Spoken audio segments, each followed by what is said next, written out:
Shalom Elohim, Bapak Ibu dan teman-teman terkasih dalam Tuhan Yesus Kristus. Puji Tuhan, kita berjumpa kembali dalam program Kesaksian Iman yang luar biasa ini. Dan saya berdoa Bapak Ibu sehat, ya, bahagia dan dalam perlindungan Tuhan yang sempurna. Dan saya berdoa apapun yang Bapak Ibu dan teman-teman kerjakan dibuat Tuhan berhasil dan menjadi berkat bagi banyak orang dan tentunya juga bagi Bapak Ibu dan teman-teman sekalian. Terima kasih untuk dukungannya dan itu sungguh sangat memberkati pelayanan ini. Puji Tuhan. Baik, hari ini kita berjumpa dengan kesaksian seorang pria muslim. Beliau berasal dari Malaysia, ya. Beliau bersaksi di Edis TV dan luar biasa kesaksiannya sungguh mengejutkan, ya. Kenapa? Ya, karena beliau menemukan banyak kontradiksi di dalam ajaran agamanya. Beberapa hal membingungkan, beberapa hal saling tidak masuk akal. Dan itu memang sudah sering dibahas oleh beberapa kesaksian-kesaksian muslim dan muslimah yang lain, bagaimana mereka menemukan banyak hal yang saling bertolak belakang dan membingungkan mereka. Nah, bagaimana kesaksiannya Bapak Ibu dan teman-teman semua? Mari kita saksikan bersama-sama. Tuhan memberkati. Sudah? Sudah. Mana? Belum ada. Diterima itu Belum atau ada. simpan, ketik simpan, klik simpan atau terima itu. Kan sudah saya kirimkan undangan untuk menyalakan kamera. Oke. Mana ya?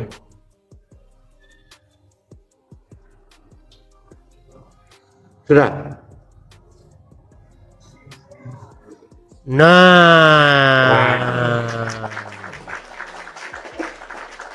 Sudah pakai background di belakang. Sudah bisa begini. Masa susah nyalakan kamera, Bang? Oke, saya tanya dulu ini, Bang Mikael Ali, Muslim, Bang. Ya, Muslim. Jadi. Kenapa pakai masker, Bang? Ya, Muslim. Tapi sejak nonton Edis, jiwa tu ada goyang sikit lah, Edis. Berat ini saudara-saudara. Abang dari Malaysia. Saya dari Malaysia. Oh dari ya, patutlah. Singapura. Kalau dari Malaysia memang nggak boleh teman-teman keluar dari Islam itu nanti. Kalau di Malaysia murtad dari Islam dihukum ya. Ya, yang selalu saya dengar gitulah. Kita tak bisa keluar. Jadi KTP ini saja. Ya, dia ada perjalanan dia, Edis. Perjalanannya bila macam Edis selalu katakan kita belajar agama, kita kena mendalami setiap agama itu. Saya banyak mendalami dan belajar agama. Setelah beberapa tahun yang lalu saya belajar banyak agama. Jadi di situ saya banyak kemuskilan di dalam ayat-ayat Al-Quran dan isi terjemahannya. Kan gitu. Contoh Edis ya. Kisah surah Al-Fil. Surah Al-Fil mengisahkan kisah burung ababil. Ya, kalau kisah itu di dalam Al-Quran, kalau dia dikatakan kisah yang nyata yang diceritakan dan pernah berlaku sebelum itu, dan seharusnya dia ada bukti dokumentasi daripada narasi luar. Di mana burung-burung membawa batu-batu, lalu batu-batu dijatuhkan kepada pasukan bergajah. Ya, jadi saya kepikiran, takkan waktu itu di padang pasir ada gajah satu. Jadi burung membawa batu daripada neraka itu seumpama fiksi, cerita rekayasa. Iya, makanya saya bilang kalau kita sungguh-sungguh membaca Al-Quran, mendalami Al-Quran, pasti tidak lama lagi akan membuang Al-Quran itu ke tempat sampah. Iya, pasti. Saya ngomong ini bukan tanpa alasan gitu loh. Betul. Bagaimana ada burung-burung membawa batu-batu dari neraka lalu dijatuhkan kepada pasukan-pasukan bergajah di padang pasir? Dari mana? Gajah itu tidak pernah ada namanya gajah pasukan bergajah di Arab Saudi. Dari mana jalan ceritanya? Iya, betul. Jadi bila saya mendalami lagi isi Al-Quran, ternyata banyak komplikasi yang enggak macam rekayasa. Contoh satu lagi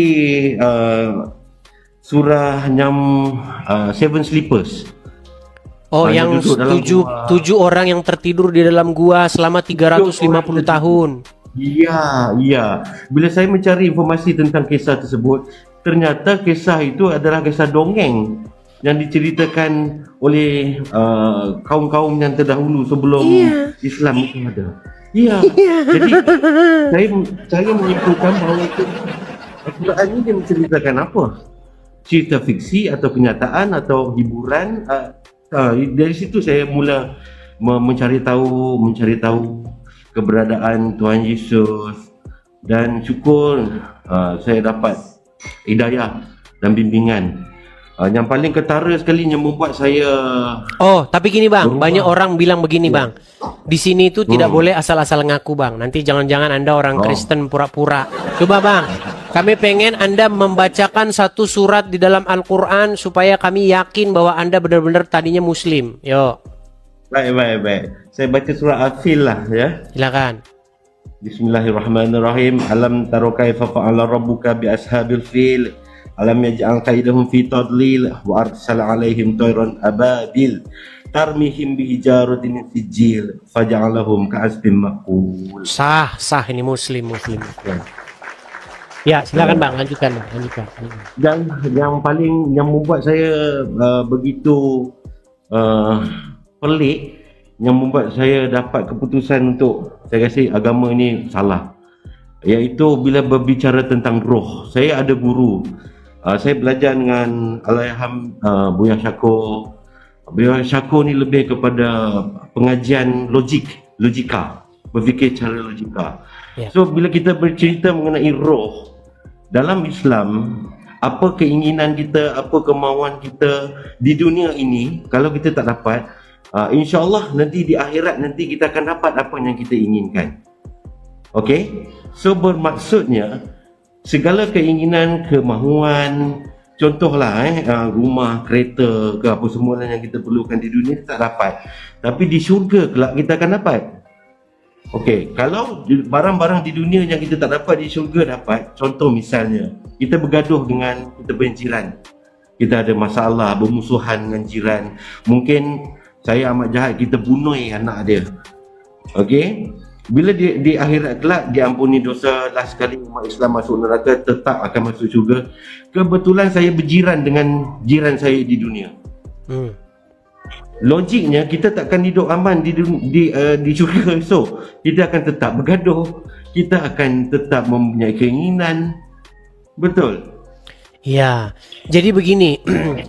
Kalau kita baca di dalam literatur Islam, kenikmatan tertinggi di dalam surga orang Islam itu menurut literatur mereka adalah memandang wajah Allah. Itu kenikmatan tertinggi katanya. Tetapi kesibukan orang-orang Islam di surga tidak memandang wajah Allah. Mereka memecahkan perawan-perawan. Betul. Iya. Dari situ.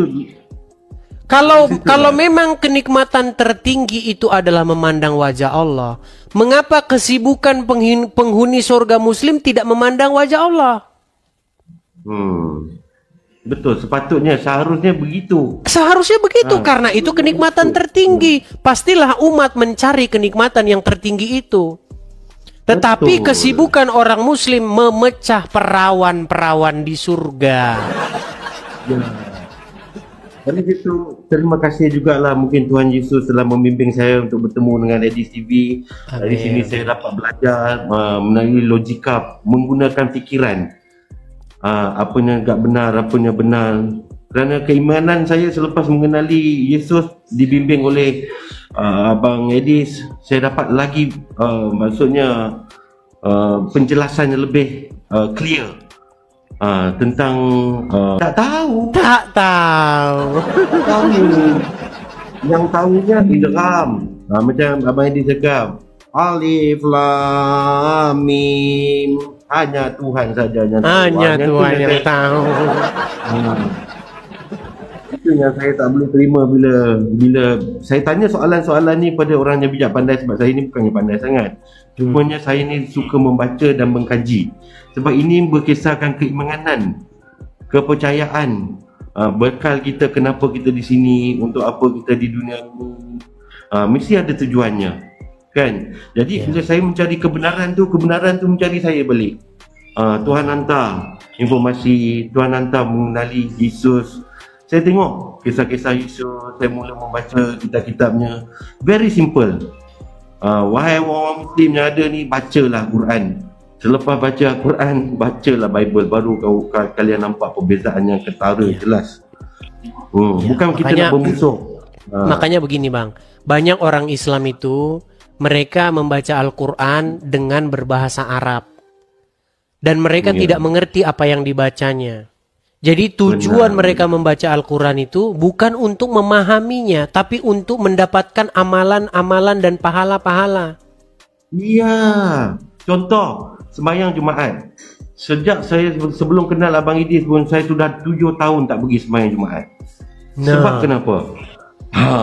Sebabnya bila kita baru pergi sembahyang solat Jumaat, bermaksudnya kita ingin mendekati, berkumpul beramai-ramai, betul? Apa yang terjadi?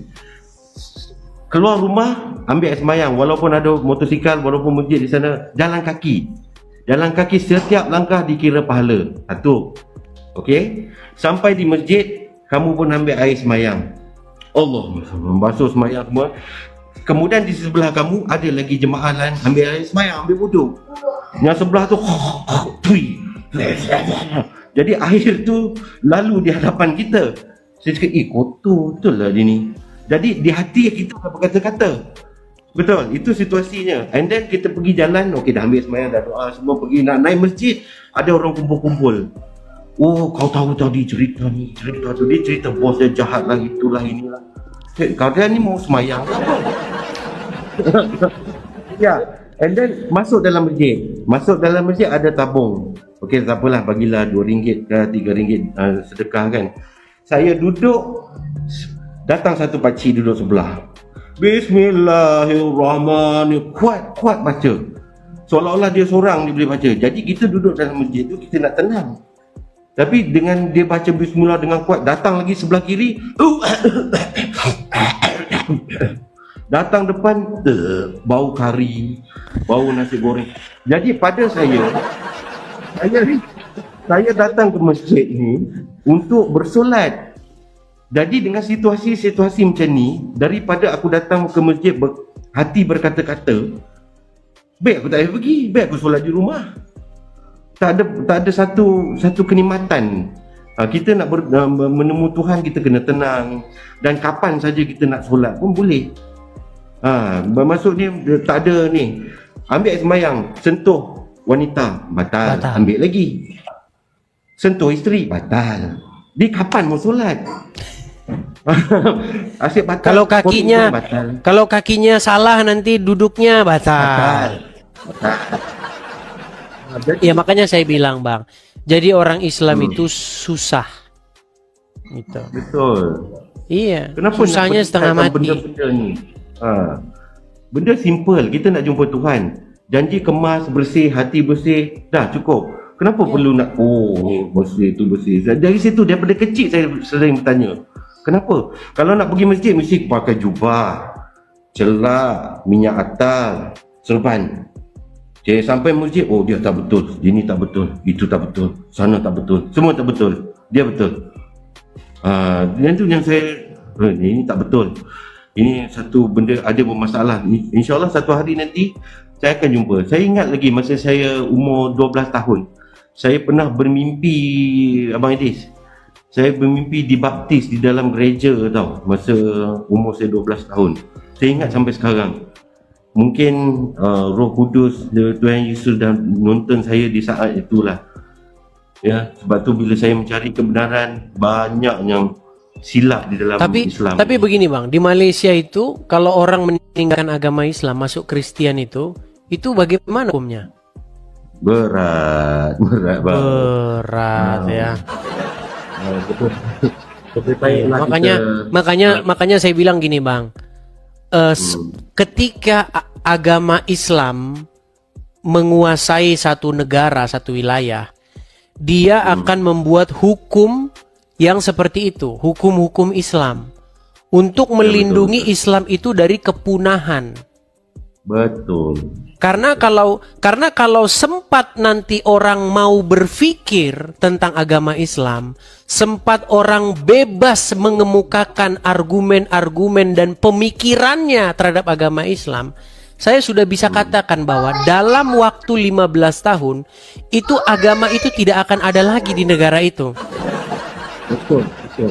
Ya. Betul. Selama ini yang membuat Islam bertahan itu adalah undang-undang itu atau hukum tentang Hukum. perlindungan agama Islam itu. Makanya kalau murtad dari Abang Islam, pernah ke keluar dari Malaysia? Islam, dihukum. Abang pernah ke Malaysia?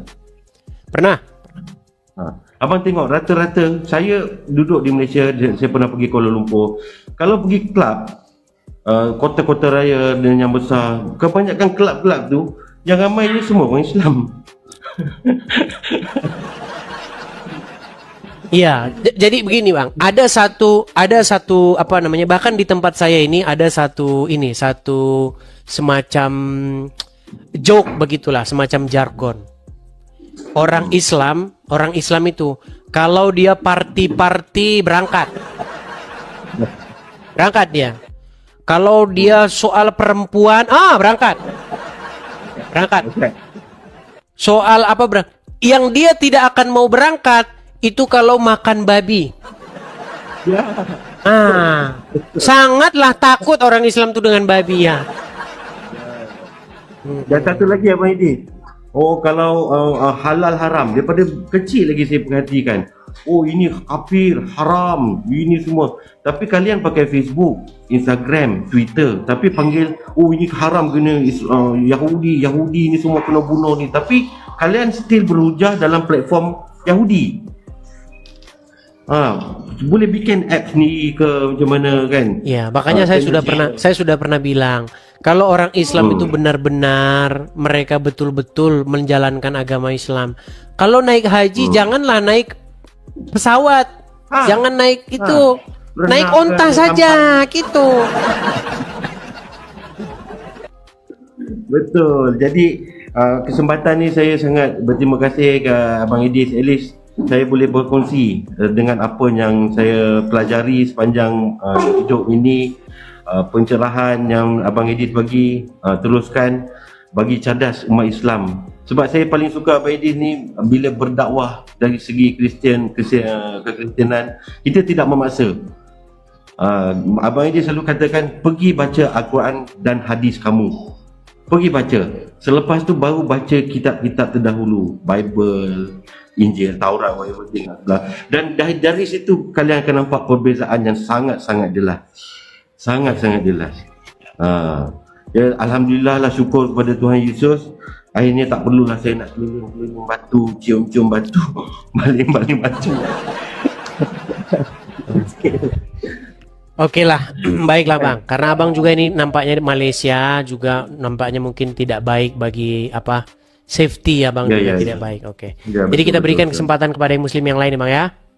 Baik, terima kasih Abang Idis. Selamat. Terima kasih, hati-hati Bang. Tuhan Yesus memberkati. Ya, shalom. Ya, oke. Baik, Shalom, baik. shalom. Ya, teman-teman ya. Pemirsa kita ini banyak juga teman-teman dari Malaysia, Sarawak ya, Malaysia yang dari Kuala Lumpur, banyak teman-teman. Bahkan pernah ada ibu-ibu itu ya, pakai jilbab marah-marah dia sama saya ya.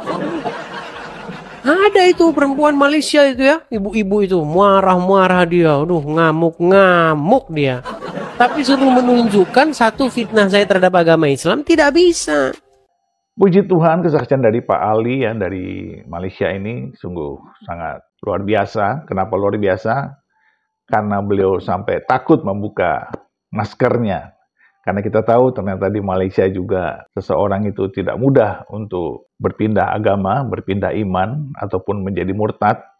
Dan itu sebabnya beliau tidak berani membuka maskernya supaya beliau tidak terlalu dikenal oleh otoritas di Malaysia. Dan inilah perlunya kita berdoa bersyafaat bagi setiap jiwa yang telah diselamatkan atau telah mengalami kasih Kristus, supaya mereka diberikan kekuatan, penghiburan, keamanan, dan perlindungan yang sempurna dari Tuhan, supaya mereka tetap terjaga dengan baik, tetap terjaga dengan sejahtera, tetap terjaga dengan aman, supaya hidup mereka dilindungi oleh kuasa Tuhan Yesus Kristus.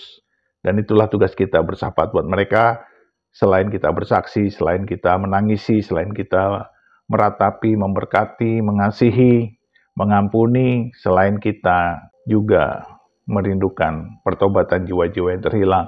Kita berdoa juga buat para murtadin supaya mereka dikuatkan, diteguhkan, dan semakin setia di dalam Tuhan.